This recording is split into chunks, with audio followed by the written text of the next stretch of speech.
Fala galera vascaína, Nave Luz na área, trazendo mais um conteúdo para o canal. Vamos de Vasco, galera, porque o Vasco perdeu para o Olímpia hoje, lá no Chile. Saímos na frente, né, no primeiro tempo, né, no finalzinho ali, cara, Carlos Custas consegue achar uma bola ali no cruzamento, e aí 1-0 Vasco da Gama. Mas, né, no segundo tempo, esperávamos que o Vasco voltasse para poder segurar, né, conduzir, até porque quem tinha que provar alguma coisa era o Olímpia por estar jogando em casa. Mas aí o Vasco cedeu a pressão, né, cara? O Olímpia veio e empatou de cabeça, né?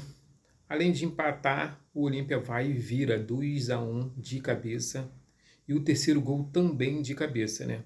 Mas temos que lembrar que o João Vitor, o lateral, né, conhecido, né, vulgo Mutano, foi expulso e o Vasco ficou jogando com -1 desde os 20 minutos do segundo tempo. Então, o Vasco ficou tomando ali um sufoco para poder se defender. O que estava bom demais piorou com a expulsão, né? Como eu falei, cara, eu não estava confiante, até porque o time que foi montado não foi montado para poder ganhar, né? O Renato Gaúcho mesclou o sub-20 com os reserva, e aí então a zaga Carlos Cuestas e Lucas Freitas, então não tinha muito, não esperava muita coisa. Meio de campo ali Hugo Moura, tinha o Titi também, que fora os moleques da base. Então, eu não esperava muita coisa não, cara. Sinceridade, eu não achava que o Vasco fosse fazer mágica, fosse fazer algo que pudesse surpreender. O empate, para mim, estava de bom tamanho. Quando fez 1-0, eu falei, porra, opa, show de bola, tá bom.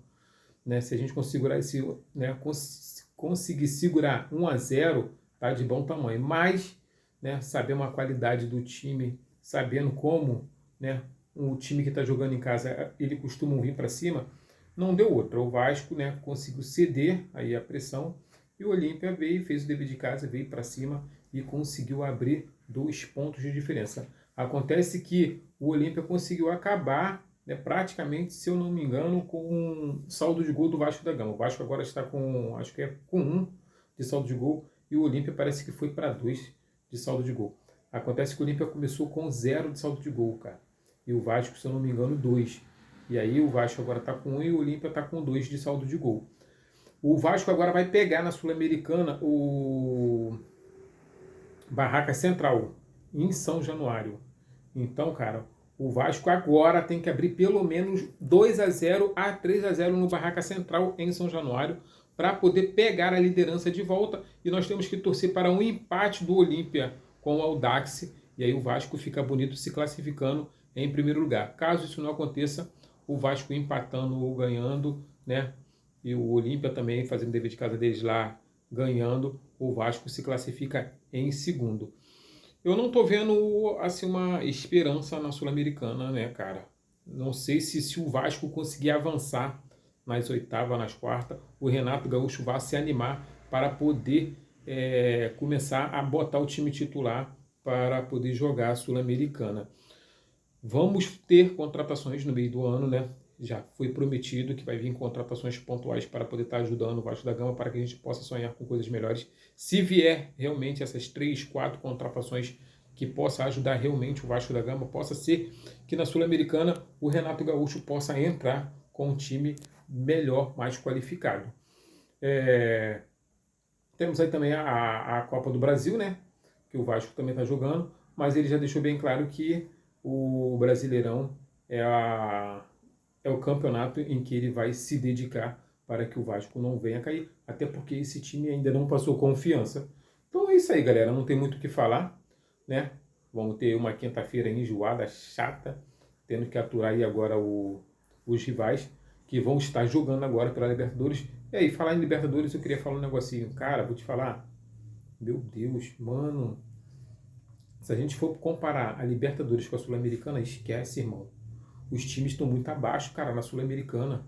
Cara, o Olímpia, pô, horroroso, mano. Se o Olímpia é horroroso, eu não vou nem falar o Vasco, mano, dentro de campo. Cara, que futebol feio. Mano, os times da Sul-Americana, vamos ser sinceros, não chega, né, no nível, dos times da Libertadores, cara. Realmente, quem está na Libertadores está num nívelzinho legal. Para jogar Libertadores hoje, irmão, você tem que estar com um nível, com um elencozinho maneiro. Porque, cara, a Sul-Americana tá muito fácil de ganhar, cara. Vou te falar não. Cara, se você tiver um time qualificado, um timezinho bom, você papa essa Sul-Americana. Porque, cara, só tem time horroroso. Fase de grupo, então, é muito fácil. A fase de grupo do Vasco da Gama, cara, se eu não me engano, é uma das mais fáceis, mano. Olímpia, Audax e Barraca Central. Pô, pelo amor de Deus. Mas vamos que vamos, né? Tamo junto. Saudações vascaínas. Até o próximo conteúdo. Valeu!